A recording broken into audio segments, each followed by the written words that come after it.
Oi, Vidas negras importam. Teme- Teimosa presença. Lepê Correia.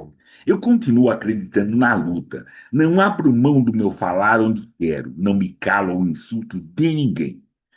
Eu sou um ser, uma pessoa como todos. Não sou um bicho, um caso raro ou coisa estranha. Sou a resposta à controvérsia, à dedução, a porta aberta onde entram discussões. Sou a serpente venenosa, bote pronto. Sou a luta, sou a falo, bate pronto. Sou o chute na canela do safado. Eu sou um negro pelas ruas do país. Teimosa presença, Lepê Correia. Salve! Meu nome é Plínio Camilo, eu tenho o prazer de apresentar Nota de Escurecimentos Gerações e hoje eu ofereço essa conversa por Roberto Bonifácio, o Hélio Amazona e a Shayla Leisa. E hoje eu tenho o prazer de estar conversando, depois de muita gente tentar, com Abelardo Rodrigues. Salve, Abelardo! Muito obrigado, querido. Bem-vindo. Agradeço muito sua presença, sua gentileza, querido. Bem-vindo. salve, salve, Plínio. Realmente há muito tempo que a gente precisava tocar esse pajubá, bater esse papo, né, sobre a nossa literatura, o nosso fazer literário, e sempre houve algum impedimento. Mas aqui estamos, né, antes tarde, e não é tão tarde assim do que nunca. Exatamente. E eu o primeiro de muitos. Eu já ameacei o Abelardo para vamos ter outras conversas em outros locais, em outras histórias. E aí eu peço, por gentileza, Abelardo, para os mais novos, se apresente, por gentileza. Então, meu nome é Abelardo Rodrigues, sou um poeta negro. Estamos aí nesse caminho, nessas batalhas, desde a década de 70. Eu sou um dos fundadores do grupo Quilomboje, junto com o Cuti, Oswaldo de Camargo, Paulo Colina e o Mário Jorge Lescano. A gente, durante todo esse tempo, o máximo que fizemos foi poesia e tentar fazer a poesia da melhor maneira possível. E aí, querido, mas conta, você é da onde? Você é São Paulo capital? Veio da onde? Eu sou do interior de São Paulo, sou de Monte Azul Paulista, fica a uns 400 quilômetros daqui.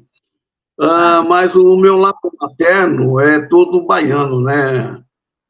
Mãe, avó, bisavó, tataravós, senhor de escravo, né? hum. É tudo baiano. Meus três irmãos mais velhos são baianos, dois já faleceram. Mas é assim, estamos aí, temos raízes profundas também lá para cima. Com certeza. E aí, para nós que estamos aqui, viemos depois de todos esses que você falou, que esse marco da fundação do Quilombo hoje, conte para gente como foi, como era aquele momento de São Paulo, né? Que criou isso, né? Para a gente também chegar nessa poesia que você fala, né? Que é essa poesia? Porque ela está arraigada com esse momento, né?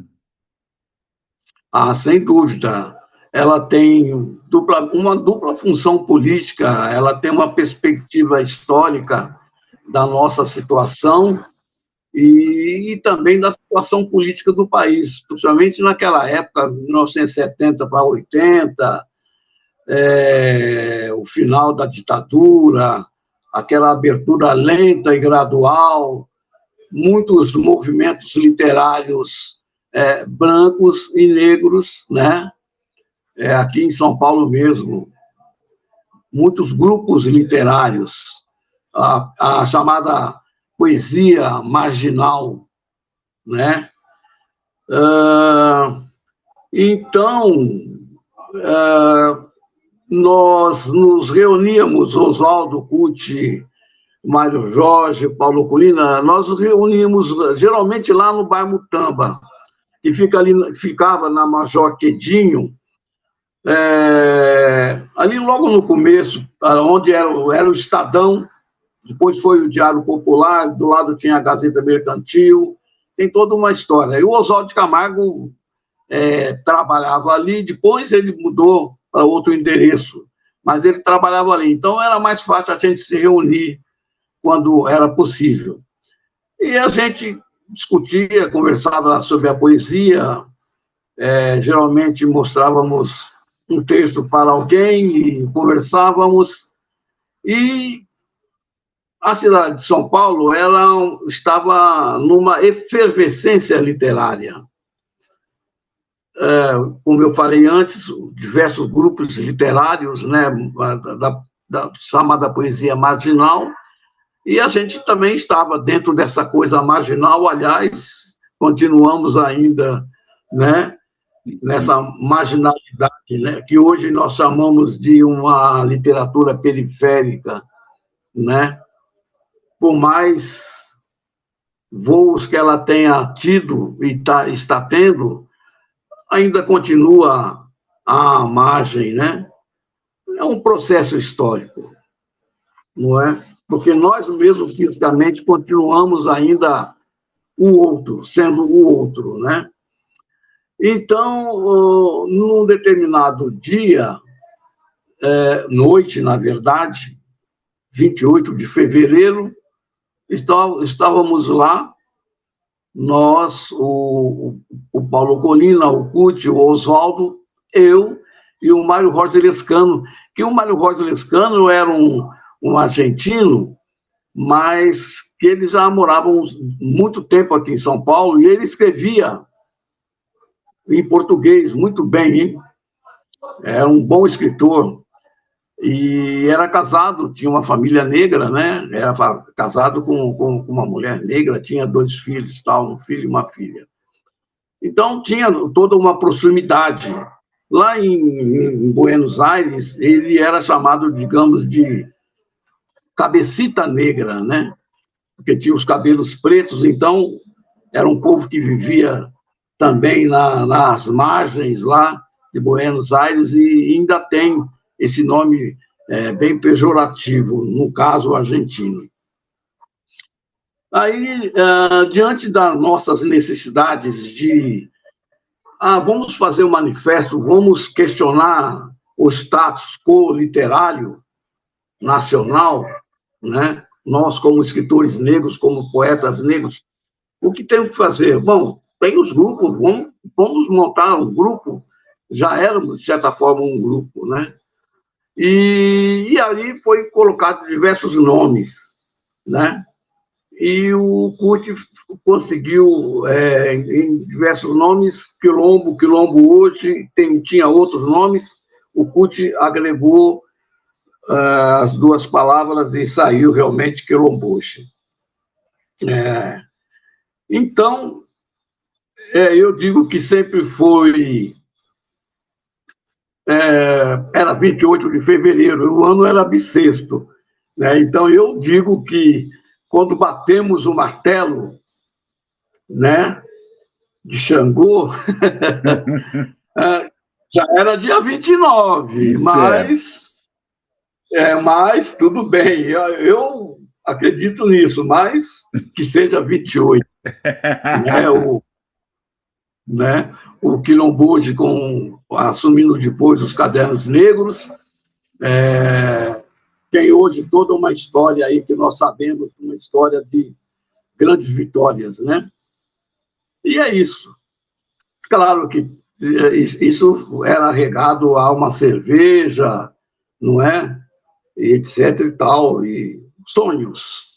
Sonhos, né? E também um movimento político, ele não era uma outra efervescência, como você falou, nós estávamos no momento de uma abertura gradual e coisa assim. Era um momento estranho, completamente estranho, inseguro, né? Não dá para falar que era seguro, não, era inseguro, era, Sim. A literatura, as editoras estavam num momento industrial, os poetas marginais já estavam sendo publicados e os poetas negros ainda não estavam sendo renegados, né? A escrita negra, com certeza. Sim, porque estivemos sempre à margem da margem. Se um Uhum. escritor branco, nós estamos à margem dele, não é? E essas coisas todas são questionadas ainda hoje. Esse nosso fazer literário, esse nosso falar sobre nós, né? Esse direito à fala, esse exercer o Uhum. direito à fala. Uhum. Com certeza, com certeza. Aí tá. Aí você. E a sua produção nisso tudo? Por onde vai? Como acontece? Então, em 1978, eu lancei o meu livro Memória da Noite, né? Legal. E desculpa só fazer essa pontuação. Então, lembrarmos, quem está ouvindo, 78 foi o mesmo ano que nós também foi lançado Cadernos Negros. Então, é assim, haviam toda essa efervescência. Não, não era uma coisa acontecendo, então eram várias coisas, várias ações acontecendo. Então, esse marco é importante a gente pontuar. Agradeço. Em 78, na década de 70, tinha a efervescência negra estava muito grande em São Paulo, né? No Rio de Janeiro, na Bahia, não é? Hélice Mog no Rio, mais um pessoal de lá, o povo da Bahia, né? O Porto Alegre, Rio Grande do Sul, Oliveira Silveira, Ronald Augusto, né? Um povo de Minas que a gente não conhecia, como a gente conhece hoje. E antigamente não tínhamos nem um celular, não tínhamos nem telefone em Uhum. nossa casa. Então, havia, de certa forma, um desconhecimento. O conhecimento era também lento e gradual. Conhecer alguém do Rio, da Bahia, de Minas, do Rio Grande do Sul, né? Não era fácil. Mas muitas coisas boas aconteceram, muitas coisas. Com certeza, né? E muitas coisas que a gente está conversando aqui. Aí nós temos o. Você está conversando. Aí você publicou em 78 seu primeiro livro. Sim, e, claro, participei de algumas antologias, da Antologia Contemporânea da Poesia Negra Brasileira, que foi organizado pelo Paulo Colina, e nós também, Oswaldo Pucci e eu também participamos na escolha dos poetas, né? Depois, uma outra antologia também, que ela não está aqui, porque eu mudei e eu sou muito organizado, né? Quando eu procuro um livro e nunca acho. Passa 2, 3 dias, eu vou olhar, eu encontro ele num determinado lugar. Então é assim. Mas participando de antologias, dessa outra antologia organizada pelo Oswaldo de Camargo, A Razão da Chama, né? Uma Uhum. antologia de poesia brasileira também. E já interessante que já naquela época nós já utilizávamos a expressão poesia negra brasileira. São outros questionamentos aí, né? Poesia afrodescendente, poesia não sei o quê, etc. e tal. Né? Eu particularmente estou com o CUT, Poesia Negra Brasileira, e etc. Literatura E tal. negro-brasileira, também estou com isso. Trabalho. Cultura negra brasileira. Então, participamos também de 2 antologias na Alemanha, né? O Schwartz Poesia, Schwartz Prosa, qualquer coisa assim, e com um conto e com alguns poemas também. Quer dizer, a gente tinha uma vida literária bem ativa, além da corrida pela sobrevivência, né? Que nunca foi fácil. Então, é isso, meu caro. E E por onde depois se fui lançando. corria? Por onde se corria a sua sobrevivência, querido? Só essa. esse quadro? Por onde corria? Pelas letras também? Pelas escritas? Não, não, não. A sobrevivência, eu sempre digo que a poesia, ela nunca me deu camisa, né? Nunca me deu camisa. Talvez uma camisa, sim, simples, né? Claro. Mas nunca deu para sobreviver, não, nada disso. Isso aí é uma. Ainda mais a gente sabe que a poesia, ela, ela não vende, ela não vai dar sobrevivência é, é, para o autor, para a autora. Ela tem que correr atrás de outros afazeres, né? Para se é um funcionário ou funcionária pública, se é um jornalista, uma jornalista, aí não é? Fica muito mais fácil a sobrevivência. Se tiver um bom emprego, não é? Também. E eu tinha um emprego razoável, que me foi possível, né, na área de transporte, e dava para sobreviver, sim. Ah, bacana, bacana. E era um momento que estava também, nesses anos 70, anos 80, estava fervido aqui em São Paulo, né? Então ele tem construção de metrô, tem rodovia sendo construída, então também estava todo um outro movimento aqui dentro do estado de São Paulo. Isso é interessante para a gente ver. Por favor, continue. Então, mas houve uma época também que aqui o desemprego se alastrou como febre, né? Depois dessa época aí foi muito difícil para todo mundo, muito, muito, muito difícil. Mas depois que eu escrevi Memória da Noite, que eu publiquei, que eu participei de algumas antologias, eu publiquei Memória da Noite Revisitada com o Marciano Ventura, né, com a editora dele, né, que é o Círculo Contínuo. E depois publiquei, eu até mostro aqui, duas versões, né, assim, né. Põe mais no meio, por favor. Tá. Ah, certo, legal. Não, mais para cima, querido. Tá cortado. Ah, é, isso, bacana. Essa capa preta e essa capa um pouco mais para cima, por gentileza, a capa azul. Bacana, bacana mesmo. Então, depois eu lancei uma. Eu fiquei um tempo afastado, ficamos um tempo, porque nós saímos do Quilomboche. O Oswaldo saiu, eu também saí, né? Houve uma ruptura entre nós e, e muito bem. Voltamos. Aconteceu alguma coisa, peço desculpa, mas voltamos, continuamos gravando, peço desculpa. Então, aí, quando eu me separei, quando a gente se separou de Quilomboche, saímos do Quilomboche, cada um foi cuidar dos seus afazeres, da sua vida, e eu também, e houve uma perda assim, de contato, né, entre nós, de certa forma.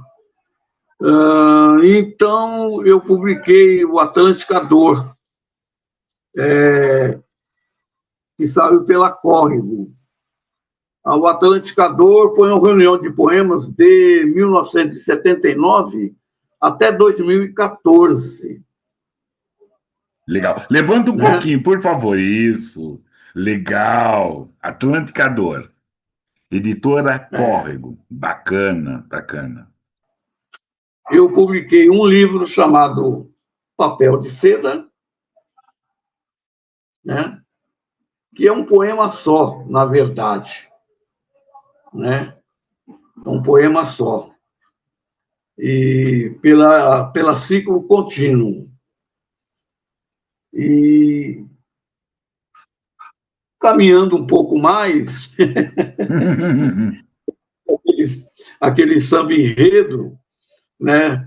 Deparei-me com esse livro, Minha Pele Preta ao Sol. Legal, legal. Prefácio do Mário Medeiros, do Oswaldo Camargo, né? E foi feito pela editora Cubili, de Sorocaba. Prefácio do Oswaldo, do Mário Medeiros, pós-fácil. Aí já são vários poemas. Isso foi em 2023. 2023, né? E em 2025 eu saí um pouco do que se esperava, né?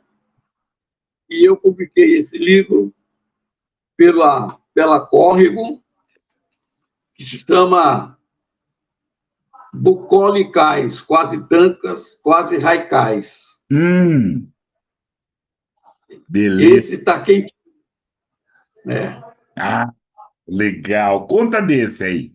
O que é isso? O que é essa experimentação? Não, me desculpe. Essa mistura. É um caminho muito interessante, que é o tanka e o haikai, é um gênero de poesia japonesa, né? E tem uma certa tradição aí do haikai. Paulo Leminski, por exemplo, né, um dos grandes, e muitos outros, muitos autores. E vem lá desde o modernismo, por aí, né, o haikai. O haikai é um gênero de poesia em que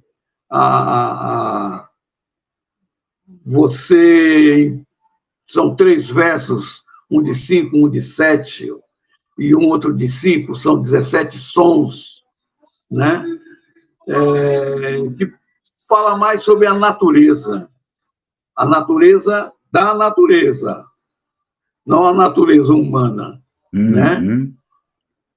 E que eles usam o que se chama de Kigo, que é a referência é a natureza. É a chuva, as 4 estações, as suas variações, e aí é aquele insight que você coloca em 3 versos que tenham 17 sílabas, 17 sons poéticos, né? É interessante, porque como é que um poeta negro, né, vai se emaranhar nesse gênero, né?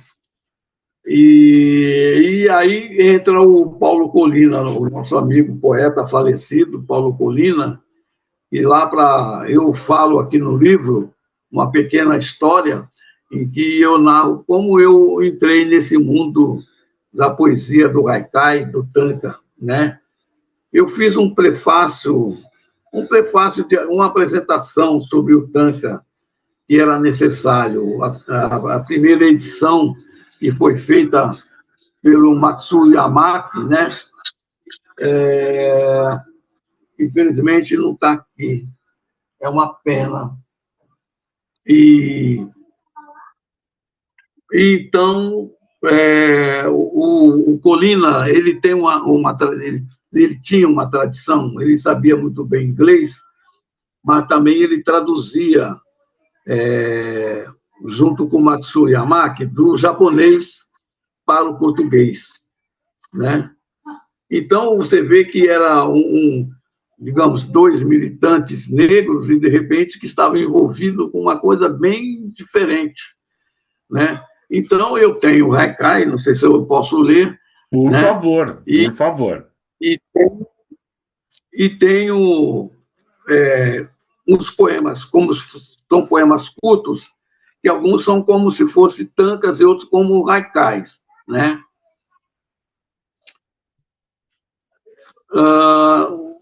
Geralmente, a gente divide o haikai pelas 4 estações, né? As características típicas de cada estação.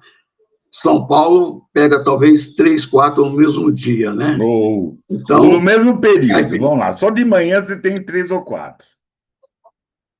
então fica assim, você tem que fazer muito malabarismo, né? Para fazer um haikai. Parece verão, mas foi feito no inverno, porque estava inverno, Exatamente. É uma primavera que está né? ventando, é um outono que está aquela coisa. É. Eu vou ler aqui Por favor. uns. O inverno passou. Agora, flores e colibris, risos juvenis. Primavera no pomar, abelhas num vai e vem entre as laranjeiras. E só para finalizar aqui o haikai, toda preta sobre a flor roxa do maracujá, a mamangava. E aproveitando um pouquinho, que eu já falei muito, Não, por favor.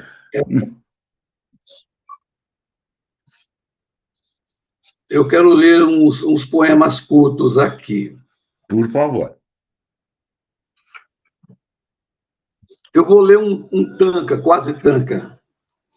Vestígios perfumados de seus passos por aqui.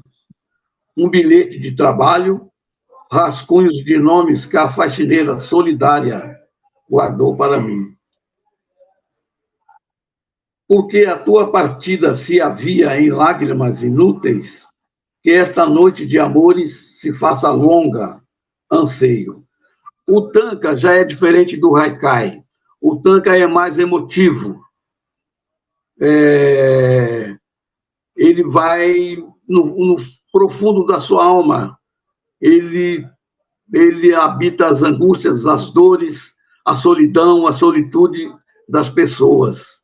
O dia a dia normal. O tanca é assim. O haikai já. No haikai não cabe a emoção. A Ah, sua legal. emoção, Legal.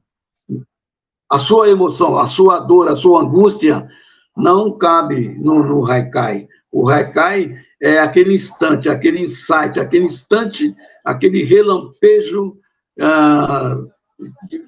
que você observando a chuva, você faz um haikai. Eu tenho aqui, vamos ver se eu acho aqui. E outra coisa,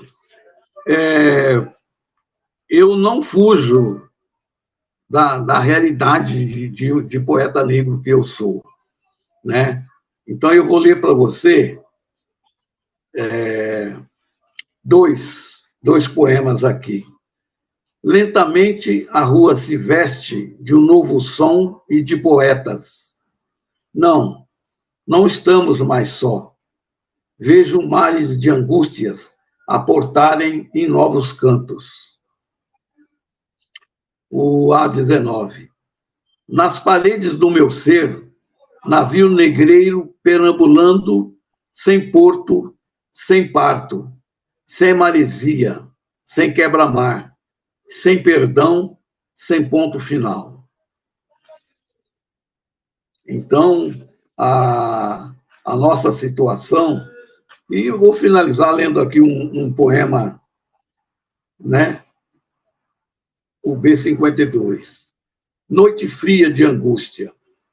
Leio o poeta Aimé Césaire com seu som insular, batendo em ondas em suas cordas vocais de retorno à terra firme de um mar rancoroso e vomitante de pelejas entorpecidas de escárnio. A escrita da sua voz guerreira inebria as partituras da minha alma. E é Legal. isso aí. E é interessante, Abelardo, principalmente quando você colocar. A gente não pode, fazendo literatura, fazendo as nossas prosas, os nossos poemas, ou a nossa poética, a gente não foge dessa luta, nunca. Né? E por não fugir dessa luta, procura todos esses meios, né? Que a gente escolhe as letras, né? essa exigência que textualmente acontece desculpa, é burrice. A nossa luta está em todos os lugares, ela está numa outra camada do entendimento desse nosso texto, né? Então espera bastante da gente, porque a gente faz uma poética importante, mas não é monotemático, né? E nem monoformático, né? Então usamos todas as formas, usamos todos os temas. Então, porque nós temos que ter um caminho aberto, caminhos abertos, visão aberta sobre a literatura. Temos que ler os grandes, sejam eles europeus, asiáticos, nipônicos, chineses, coreanos, americanos. Temos que ler, temos que ter uma visão de mundo, Sim. sem perder o foco. Sem perder o foco, é manter esse foco. Né? Porque nós temos uma estrada em que a gente caminha Uhum. e a gente pode perder o foco dela. Né? Porque nós temos, além de termos essa estrada, a gente tem uma régua que nos mede, tem alguns caminhos que nos fecham, então mas sem perder essa questão do conhecimento, que é importante, né? É importante, né? No mínimo é divertido, mas é importante por essa nossa caminhada. Querido, quero pedir licença para você um momento também para você apresentou seus livros para a gente poder também apresentar essa nossa estante preta, né? Vamos falar de outros livros e sempre, querido, caso você queira também fazer seus comentários, por gentileza, nos ajude. Sim, O primeiro que vou trazer aqui, já citou, é o Raiz, né? Raiz de um Negro Brasileiro, Oswaldo Camargo, ciclo contínuo também, 2015, né? Esse texto parte da constatação dolorosa do Oswaldo Camargo, o péssimo hábito, entre muitas aspas e muita ironia, dos negros que morrem cedo sem deixar memória, resultando em rastros que se apagam como suco na areia. É aí o que coloca. No Brasil intelectual, o negro enfrenta o desafio de não se isolar como uma exceção solidária. E é isso que a gente está falando, e é a obra do Abelardo Rodrigues. A gente não está, né? A gente está recontando a história, a gente está trazendo o Abelardo para ele contar essa história, trouxemos outros e vamos trazer mais, né? E esse pensar desse livro do Oswaldo, ele conta isso, ele faz essa trajetória de falar dos clubes negros, né? Porque logo o aristocrata, né? Clube aristocrata fazendo 65 anos e outros no Brasil né, de muita importância, né? Esse mergulho nessa trajetória do Oswaldo é importante, né? Um exercício, né? Para também compreender o que é esse negro brasileiro, o que é compreender esse negro literato e esse negro intelectual. Então, é importante isso que o Oswaldo faz, que o Abelardo faz também nesse livro. Então, vale a pena a gente pensar. Então, bora lá. Hã? Raiz de um Negro Brasileiro, Oswaldo Camargo, ciclo contínuo. Um outro livro também importante que destaquei é o Quitabo, o livro do saber e do espírito negro-africano, do Ney Lopes, que ele saiu pela Senac Rio. A obra se propõe a ser um livro, né? Quitabo é um termo de origem árabe, que sintetiza o pensamento, a filosofia e a espiritualidade das civilizações africanas do sul do Saara. Ney Lopes rompe uma visão eurocêntrica, ele faz isso muito bem, que reduz a África a um continente, sem escrita, sem filosofia, sem nada, ele fala muito bem, né? Que é um lugar muito importante, né? E o ponto-chave dessa obra, né? É o conceito que tudo existe, pois uma energia motriz, que deve ser preservada e aumentada. Um outro ponto que é a ancestralidade, a base da organização social e espiritual, o comunitarismo e o simbolismo disso tudo. Então, esse livro também é importante. Kitabo, o livro do saber e do espírito dos negros africanos, Ney Lopes, Senac, Rio. E terminando, trazendo um outro ancestral aqui, O Saber do Negro do Joel Rufino dos Santos, né? Saiu pela Palas também em 2015, né? Ele desconstrói é outra forma, eu trouxe formas, livros e a conversa com o Abelardo, que desconstrói essa ideia que o negro, né, ele é muito mais, né? A gente já vem conversado com isso, né, que ele trouxe essas tecnologias, várias tecnologias, vários cuidados, né? E aí, nesse livro, fala também bastante da tecnologia, da agricultura, mineração, medicina, que sustentou a economia, o saber político, a linguagem e é uma crítica à historialidade. Então, é bem importante o saber do negro, Joel Rufino dos Santos, Palas. E é isso. Por gentileza, assine o canal, faça os seus comentários, faça as suas perguntas. E é isso. Abelardo, por gentileza, continue a sua contagem. O dessa escrita, desse caminho que você está fazendo? Então, esse novo livro, Bucolic Cais, quase Raicais, ele pega um momento muito importante da década de 80, 90, estende um pouquinho para cá também, que foi desde aquele tempo que eu ia escrevendo e trabalhando, e fui deixando, enquanto publiquei outros livros, né? Não tinha uma intenção assim, mais urgente de publicá-lo. E aconteceu que eu estou passando o meu acervo todo, de documentos, textos inéditos, manuscritos, essas coisas todas, eu estou passando para a CEMURB. Na verdade, já está na CEMURB, muitos documentos lá, já estão na CEMURB. Abelardo, como que eu espero que a gente esteja assistindo por todo o Brasil, explica para a gente o que é CEMURB, por favor. O CEMURB faz parte da Unifesp, eu posso dizer isso. Ela cuida de acervos de artistas, né? Esses documentos são doados, chegam às mãos, então, lá, por exemplo, tem o acervo Abelardo Rodrigues. Em qualquer lugar do Brasil, entrar na CEMURB, tem outros acervos, tem acervo do Abílio, por exemplo, né? Então, você vai ter acesso a alguns documentos lá, né? Então, foi isso. Eu achei por bem, a minha amiga Joana, você precisa publicar esses textos seus em prosa, e são textos antes da poesia, porque antes da poesia eu escrevia alguma coisa em prosa, e eu não me atrevo, né? Não me atrevo. O único que saiu foi um conto que está no Cadernos Negros 2, que eu só participei do Caderno Negro 2 e 3, né? O Caderno Negro 2 eu tenho um conto lá, esse foi, inclusive, saiu na antologia na Alemanha. Bom, depois disso eu não me atrevi. Às vezes eu fico pensando em escrever em prosa tal, mas a poesia me toma, né? Então,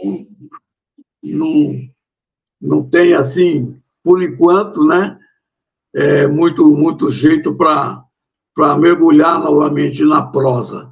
Então, eu imagino que aqueles textos em prosas que estão lá na CEMURB, eles CMURB, tá? Infelizmente, eu não trouxe todas as coisas para cá, que está do outro lado lá, estão do outro lado. Eu deixo nos comentários. Então, eu procuro e deixo nos comentários para as pessoas que se interessarem em procurar. Exatamente. Tem muita coisa lá. Muitos convites, cartas, recibos, alguns textos, né? Manifestos, né? Porque naquela época, quando nós começamos a criar o Quilomboje, nós fizemos um manifesto. Esse manifesto vai sair no meu próximo livro, né? é um manifesto cujo texto inicial é do Oswaldo de Camargo. Vou só mostrar para você, né? Que legal. Né? Isso aqui nós fizemos no dia 19 de março, né? De 1980, né? No dia ali na Biblioteca Municipal Mário de Andrade, do lado tinha o medalhão do Cruz de Souza, que não tem mais. Não. Entendeu? E nós lemos esse manifesto aqui, foi ali lido a 4 vozes, um texto, uma parte minha, outra parte do Curti, outra parte do Oswaldo, né? E aí foi outra parte do Colina. E então foi a primeira manifestação oficial nossa, né? Depois seguiram-se outros manifestos. E depois, quando nós rompemos com o CUT, continuamos fazendo outros manifestos já com a visão que a gente tinha do que era a poesia, do que seria a poesia negra, né? Né? Esse aqui, ó. Sim.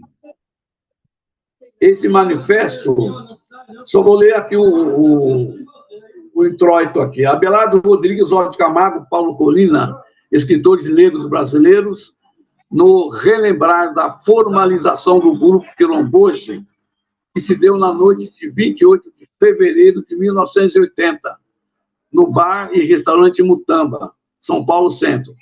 Desejam pronunciar o seguinte manifesto. Esse foi feito em 10 de março de 1990, por ocasião dos 10 anos da formação do grupo Quilomboche, né? Então, a gente fala algumas coisas aqui e tal, né? E não sei se é possível falar. Lógico, por favor. Por favor. Nossa, lógico, por favor. Começamos.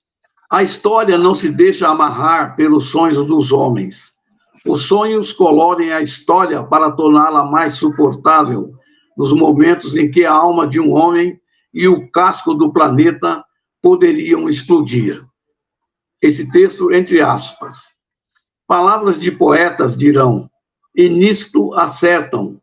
Também acertam se perceberem que os poetas, quando atentos, ouvem o pulsar dos acontecimentos com ouvidos tapados à maioria dos homens.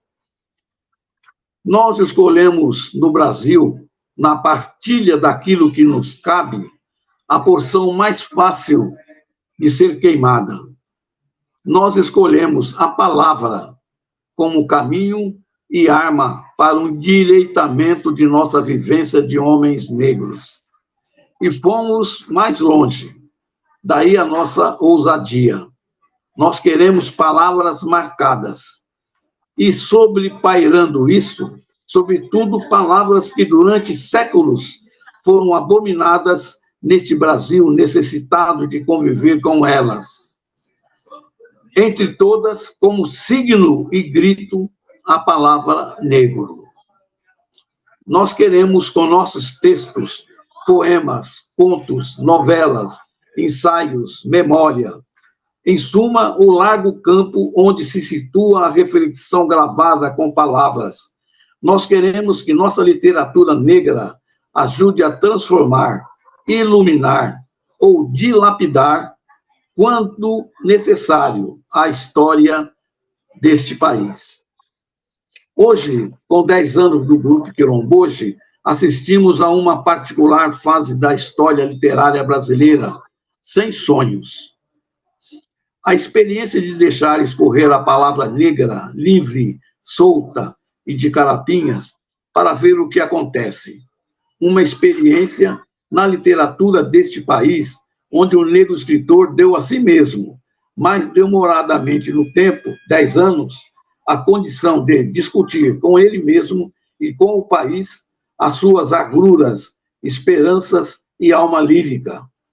Não mais como o solitário Lino Guedes, do Canto do Cisne Preto, não mais como os poetas que andaram pela imprensa negra nas décadas de 30, 40, 50, Gervásio de Moraes, Pumba Júnior, ou no Rio de Janeiro, antecedendo a Lino Guedes, o negro Pedro Nunes, das inspirações negreiras. Agora acontece, preparado por todos eles, o ruído histórico do coletivo literário negro, entre aspas. O momento em que, aspas, o verbo se faz negro, fecha. Oremos que o país precisa de nossa consciência. Ele só poderá ser iluminado quando essa porção de 50% da população negra acender seus fachos, para que se identifique a verdadeira face de nosso país. Um Brasil, muitas vezes, de rosto falseado, de fáceis apoteoses e ufanistas estridências. Os 10 anos do grupo Quilomboje, a despeito da indiferença de muitos, se tornam história. E prova isto, é possível continuar vivo, mesmo guerreando como zumbi, e por tanto tempo gritando rumo ao território onde se situa como dono o homem branco. É também ao homem branco que abraçamos nesses 10 anos do Quilomboje. Parabéns! Nós, negros, continuamos em pé. O triunvirato neste bar e restaurante, Mutamba, onde há 10 anos surgiu o Quilomboje, saúda o grupo. Continuamos, mesmo que ainda nas fronteiras, a nossa guerrilha de palavras de que fala o poeta Abelardo Rodrigues. A literatura negra, provam isso os 10 anos do Quilomboje, não se deixou amarrar por sonhos. Esta reunião aqui, neste bar e restaurante, se deve muito, entre aspas, ao ativismo literário, fecha, de Luiz Gama, Cruz e Souza, Lima Barreto, Lino Guedes, Solano Trindade, escritores negros e malungos de todos nós nesta jornada. Abelardo Rodrigues, Oswaldo de Camargo e Paulo Colina, escritores negros brasileiros, São Paulo, 10 de março de 1990. Legal. Isso é um documento importante, porque praticamente eu acho que não está publicado em lugar nenhum. Você vai encontrá-lo. Não conhecia. Você vai encontrá-lo na CEMURB. Né? E qual foi o efeito? E qual teve ressonância esse manifesto? Como foi? Não, a gente fazia o manifesto, lia em determinados locais, ou distribuía, e pronto, né? Não tínhamos uma perspectiva de que algo acontecesse, que algo saísse fora do trivial, do comum, né? Fizemos outros manifestos também, e o escritor negro no Brasil, quem é ele, né? Sim. Deu muita briga com o Arnaldo Xavier. Então, deu muita briga, né, entre nós e o Arnaldo Xavier, que ele nos xingou, né, nos taxou pejorativamente de triunvirato, né? E nós, digamos, dialeticamente, né, aceitamos, né, como uma forma também de... Era um grupo, eram 3 pessoas, então que seja, né? Então, mas todas essas coisas, que alguns manifestos desses vão sair, esses manifestos vão sair no meu próximo livro, que se chama Papel de Parede. Que legal! E aí que a gente, né, dá um histórico dessa realidade que eu estou falando para você, né? As brigas, as discussões eram, às vezes, um pouco carnívoras, né? Que era o calor da hora. E, na verdade, a gente nunca se indispôs com o Arnaldo Xavier. Eu, particularmente, a gente tínhamos a nossa discussão, com o CUT também, discussões a respeito desse fazer das coisas que nós não concordávamos uns com os outros. E isso não nos impediu de que convivêssemos socialmente e até literariamente, né? Porque a gente não pode... Eu, particularmente, sempre tenho... esse meu fazer literário tem um pouco também das vozes literárias do CUT, né? A gente tem, porque estávamos tudo ali naquele bolo, né? Estávamos tudo ali no mesmo ninho, bebendo de uma fonte, cada um diferente, mas as águas eram águas que eram necessárias e que caíam para todos nós, né? Gostasse quem não gostasse. Então é isso. No meu próximo livro, eu vou também traçar um pequeno histórico, né? Dessa convivência desarmoniosa, né? Entre nós, alguns escritores da época. Isso para contar como história. E é importante. Porque quando a gente se separou, o grupo Quilombola, tudo, tinha o movimento negro unificado, né? Tinha muitas manifestações. Eu mesmo tenho um poema sobre a manifestação do MNU no Teatro Municipal, né, em 78. Eu tenho um poema que está publicado em Memórias da Noite Revisitada, né? Se quiser, eu posso ler esse poema também. Eu quero. Então, todos vivíamos muitas emoções, né? Não, e é interessante quando você procura, Abelardo, é mostrar assim que somos negros, temos objetivos, mas não somos os monolitos negros que todos andam, né? Andamos em direções, temos esses confrontos, essas harmonias, essas consonâncias e dissonâncias. É isso, né? Isso é a característica também do povo negro. Né? Então, isso que é importante, não somos um monolito negro que, sabe, não é isso, por gentileza. Um pensamento único. Exatamente. Né? O pensamento único da única forma para atingir um único objetivo. Não. Oi, pode vir. As trilhas são várias. Um pouquinho só. Tá uma visita chegando aqui. Um minutinho. Perfeito.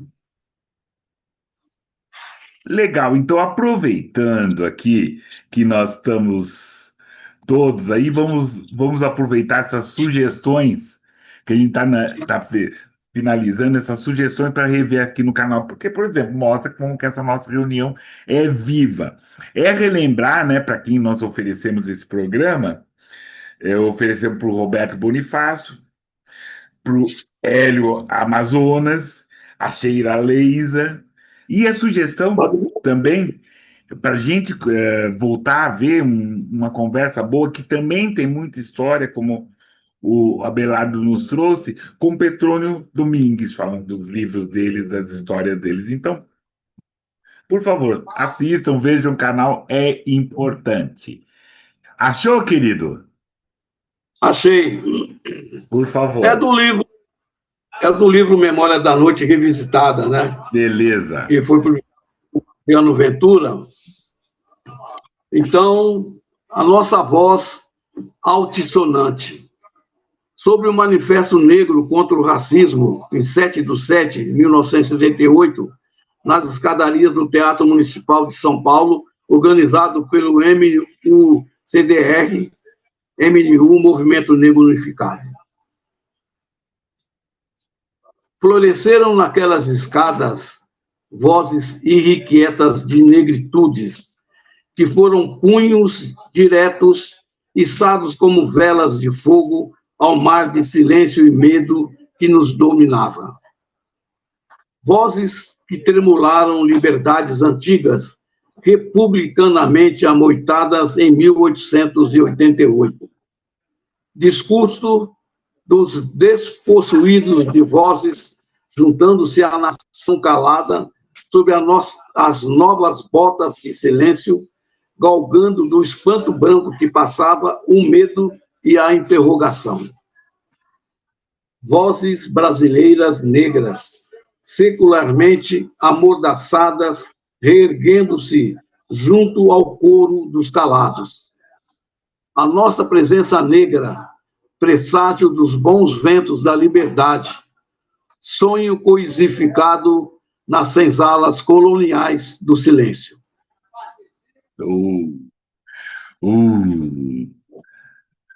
Brabeira, querido, brabeira. Com certeza. Então, Abelardo, a gente permanece atento. Lógico, e tem que ser, né? Tem que ser, tem que estar. Isso é uma prerrogativa, eu acho que é uma questão assim. A gente não pode mais estar desatento, ponto. Não pode mais estar desatento. Não tem jeito, não tem maneira, porque senão a gente cai, é o fogo amigo, a gente toma uma lança nas costas, né? A gente toma um escudo na cara, a gente não pode estar desatento, né? Os aliados não são tão aliados assim, tem que tomar cuidado com os aliados, tem que ficar atento com os aliados, né? Os amigos próximos, os aliados mais próximos ainda, tudo, né? Então a gente tem que ficar atento. Abelardo, eu agradeço imensamente sua gentileza, a gente está no final desse nosso programa. Agradeço imensamente sua generosidade, sua tranquilidade e a sua história. A gente merece, a gente vai conversar mais, vai ter um momento que a gente vai conversar mais e trazer todas essas histórias, todas essas coisas. Querido, muito obrigado mesmo, agradeço. Obrigado, eu também agradeço, foi um prazer, né? Eu estava em Vila com você, e não só por estar comigo, mas também por poder conversar, dialogar e acertarmos, né? Tantas coisas que nós temos que acertar, porque quanto mais conversamos, mais acertamos as coisas, menos erramos. Com certeza. Foi um prazer e quero outra vez a gente se encontrar e tocar esse pajubá. Não, e já tem essa outra história dessa outra, a história também que o Abelardo vai trazer. Até, salve, tudo de bom. Axé, axé. Axé.